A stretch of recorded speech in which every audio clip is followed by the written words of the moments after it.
Beautiful folks, what is up and how are you doing? This is Valentine the Plug and I hope you're having a good one. In this video, I'm going to break down 5 techniques that I hope will make you better at chord progressions.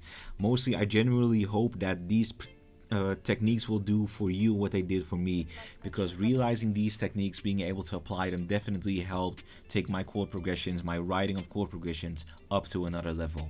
And I'm just hoping that this video will inspire you to delve more into chord theory, but that this video has enough techniques for you to apply. All right, so let's get started.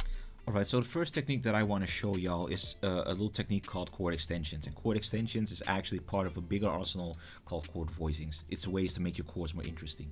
So let's say, I'm going to just remove these. Let's say that we've got a D major chord, right? This is a D major chord. It sounds like this.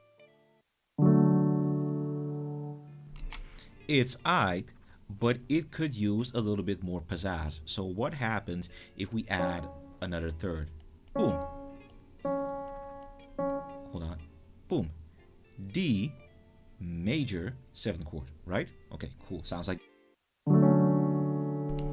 getting there, getting there. What happens if we add a minor third? Boom. D major 9th. What happens if we add another major third? Boom. D major 11th. So you can keep stacking minor and major thirds to make your chords more lush and more richer, and that is a technique that you should definitely be using, my guy. Another technique that I really want to show y'all is passing chords. Passing chords are very much, they're very important. You know how often you make a melody and you have like a target note, that note that you want to land on, and usually you add a note before that just to make it more saucy. Well, you can do the exact same thing with chords actually. Now say that I start from this chord and I know that I want to land on this chord. I already know, okay, this is the chord that I want to be going to, right? I can add additional steps to make the build up towards that chord, the build up either towards that climax or that landing, a lot more sweeter. And that's passing chords. It's a relatively simple technique. You don't even need to think about it. It's just add another chord before your tension, before your release, before your landing, before your big climax, and it'll make your chord progression that much sweeter.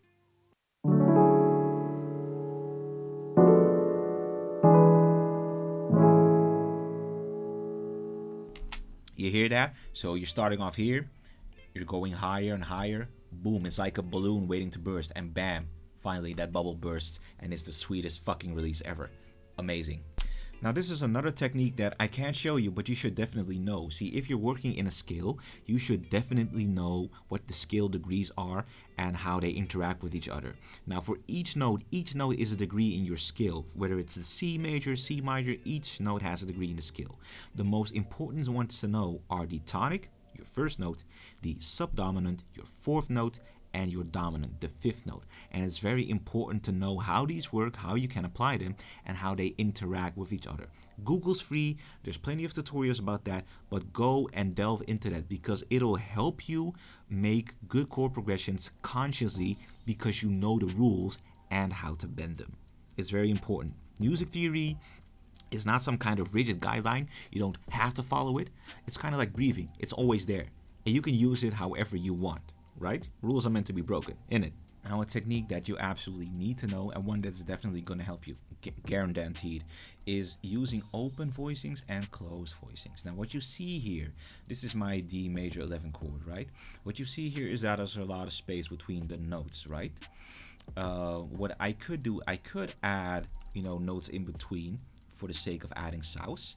But I can also just transpose a couple of the notes to spread them more wide, to make it more open. The difference is that an open voicing will make your chord sound very airy, very lush, and a closed chord will make it sound more in your face, more impactful.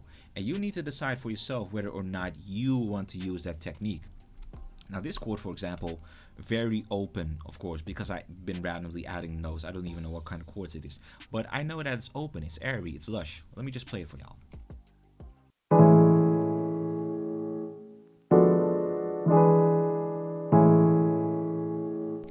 very open, like it could definitely fill the room. So when you're starting with chord extensions, you're building up to those minor, major 11th or 13th chords. Move the notes around, invert them down or up, transpose them, experiment with your voicing, because you'll get different effects and a lot of different sounds. Lastly, I just want to show y'all a couple of chords that you should absolutely look into when you're trying to make unique chord progressions. That is the diminished chords, that is the sus chords, that is the augmented chords, the dominant chords, and the sixth chords, either major sixth or minor sixth. I'm not saying that these chords, knowing how to use these chords, will instantly make your chord progressions better, but it'll allow you to explore more opportunities, develop your own sound, and just have a lot of fun with creating chords. If you're making a beat and you decide to yourself, you know what, these regular schmegular major minor fifth, ninth, 11th things aren't cutting it, I want to add some extra sauce, some extra tensions. There's your diminished chords, there's your sus chords, there's your augmented chords, your dominant chords, your major sixth chords, your Italian sixth chords, your